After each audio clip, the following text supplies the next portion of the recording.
নমস্কার দর্শক বন্ধুরা, আমাদের এই চ্যানেলের সকল শ্রোতা এবং দর্শক বন্ধুদের জানাই সাদর সুস্বাগতম। আজ আমরা আলোচনা করব ভগবান আপনাকে কিভাবে সাহায্য করছেন সেটা আপনি কিভাবে বুঝবেন। তাহলে চলুন আর দেরি না করে ভিডিওটি শুরু করি।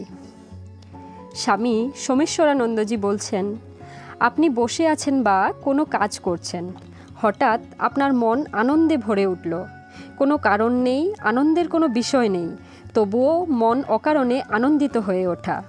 তখন বুঝবেন যে কোনো দিব্যাত্মা আশীর্বাদ করছেন আপনাকে। কিংবা হঠাৎ এক সুন্দর গন্ধ পেলেন, চারদিকে তাকিয়ে দেখার চেষ্টা করলেন কোথা থেকে এই গন্ধ আসছে, কিন্তু কিছু বুঝতে পারছেন না, গন্ধের উৎস ধরতে পারছেন না। তখন জানবেন সম্ভবত কোনো দিব্যাত্মা কাছাকাছি আছেন। আপনি কোনো সমস্যা বা সংকটে ব্যতিব্যস্ত, দুশ্চিন্তায় অধীর, কি করবেন তা ভেবে পাচ্ছেন না। মনে হচ্ছে এ থেকে মুক্তি নেই, এমন অবস্থা চলছে অনেক দিন ধরে। চারদিকে যখন অন্ধকার, তখন হঠাৎ এক সময় দেখলেন যে অকল্পনীয়ভাবে সংকট দূর হয়ে যাচ্ছে। আপনার চেষ্টায় নয়, বরং আশ্চর্যজনকভাবে সমস্যার সমাধান হয়ে গেল। এটাও দিব্যাত্মার আশীর্বাদ বলে ভাববেন, এটাও দিব্যাত্মার আশীর্বাদ বলে জানবেন। বা হঠাৎ এক অচেনা মানুষ আপনার সাহায্যে এসে কঠিন কাজ করে দিলেন, আপনি কিছু বোঝার আগেই তিনি উধাও। এমন কখনো হয়েছে যে সাধনায় বসে মন কিছুতেই শান্ত হচ্ছে না, অনেক চেষ্টা করেও মন একাগ্র না হওয়ায় আপনি হতাশ, উঠে পড়বেন কিনা ভাবছেন। হঠাৎ অনুভব করলেন যে মন বিনা চেষ্টাতেই শান্ত হয়ে গেল, আপনিও আনন্দে ডুবে গেলেন। এমন অনেক লক্ষণ রয়েছে যা থেকে আপনি বুঝতে পারবেন দিব্যাত্মার উপস্থিতি, সাহায্য ও আশীর্বাদ।